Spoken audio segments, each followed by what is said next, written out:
क्या आपके घर में भी छोटे बच्चे हैं?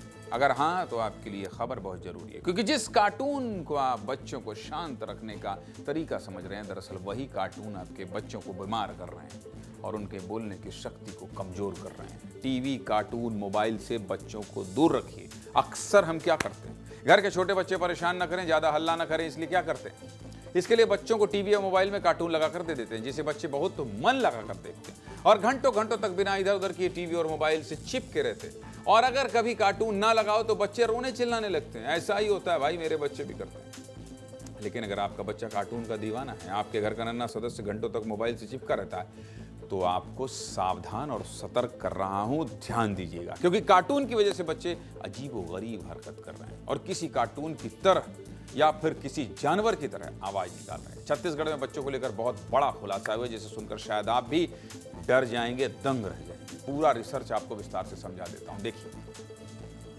अंबिकापुर मेडिकल कॉलेज अस्पताल के स्पीच थेरेपी सेंटर में 300 बच्चों का चेकअप किया गया, जिसमें पता चला कि 100 से ज्यादा बच्चे ऐसे हैं जो ठीक तरीके से नहीं बोल पा रहे हैं या फिर कार्टून के किरदारों की तरह अजीब आवाजें निकाल रहे हैं, जिसमें डोरेमन और मोगली जैसे कार्टून शामिल हैं। डॉक्टर ने जब इसके पीछे की वजह का पता लगाया तो जानते हैं क्या पता चला? जिन बच्चों में बोलने की दिक्कत आ रही है वो ज्यादा देर तक मोबाइल या टीवी में कार्टून देखते हैं और इसकी वजह से इन बच्चों के दिमाग का वो हिस्सा प्रभावित होता है। तो बोलने की क्षमता को क्या करते हैं, वो कंट्रोल करते हैं। साथ ही इन बच्चों का मानसिक विकास दूसरे बच्चों की तुलना में ठीक तरीके से नहीं हो रहा है। यही वजह है कि 5 साल की उम्र होने के बावजूद भी बच्चे ठीक से नहीं बोल पा रहे हैं और कार्टून के किरदार की तरह बात कर रहे हैं। साथ ही इन बच्चों को इंग्लिश और हिंदी के शब्द समझने में दिक्कत हो रही है और इसकी वजह से बच्चे चिड़चिड़ाते हैं। और आप देखिए ना, 9-10 साल 11 साल का बच्चा भी अपने माँ बाप को जवाब दे देता है, इरिटेट होने लगा।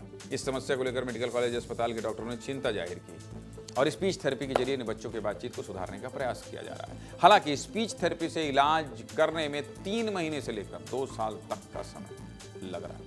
मोबाइल और कार्टून को लेकर माता पिता को जागरूक होने की जरूरत है। माता पिता अपनी मौज के लिए बच्चों को बर्बाद ना करें, क्योंकि यही एक तरीका है जिससे बच्चों के बोलने की क्षमता खराब होने से रोका जा सकता है। अपने बच्चों के साथ ज्यादा से ज्यादा बातचीत करिए, उन्हें कहानियां सुनाइए और अच्छे शब्दों को बोलने के लिए प्रेरित करिए। साथ ही 2 साल से कम उम्र के बच्चों को मोबाइल और टीवी से बिल्कुल दूर रखिए। अगर आपका बच्चा कभी कार्टून देख रहा है तो ऐसे कार्टून दिखाएं जो भाषा सिखाने वाले हों और कम समय के लिए